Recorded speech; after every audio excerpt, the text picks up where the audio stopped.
বুধবার থেকে শুরু হওয়া বৃষ্টিতে বিপর্যস্ত হয়ে পড়েছে মুম্বাই, পুনে, পালঘর সহ ভারতের মহারাষ্ট্র রাজ্যের বিস্তীর্ণ এলাকা।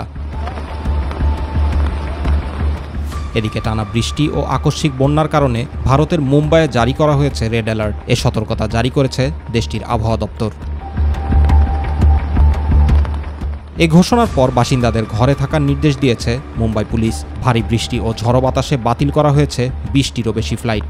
এখন পর্যন্ত 90 কিলোমিটার পর্যন্ত বৃষ্টিপাত রেকর্ড করা হয়েছে। পরিস্থিতি মোকাবেলায় মোতায়েন করা হয়েছে জরুরি দুর্যোগ ব্যবস্থাপনা বাহিনীর কর্মীদের। পাশাপাশি সামরিক বাহিনীর এয়ারলিফটিং দলগুলোকেও প্রস্তুত রাখা হয়েছে।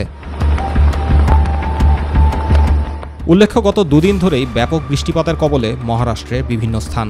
এরই মধ্যে পুনেতেই মারা গেছে 6 জন, তার মধ্যে 3 জন মারা গিয়েছেন বিদ্যুৎস্পৃষ্ট হয়ে।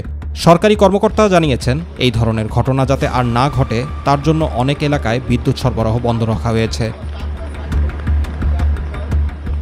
রাজ্যটির অন্তত 5টি নদীর পানি বিপদসীমার উপর দিয়ে প্রবাহিত হচ্ছে। পানির স্তর বেড়ে যাওয়ায় অনেক জলাধার থেকে পানি ছাড়া হচ্ছে। এর ফলে বন্যার আশঙ্কা বেড়েছে। জুবাইর রহমান, মাই টিভি নিউজ।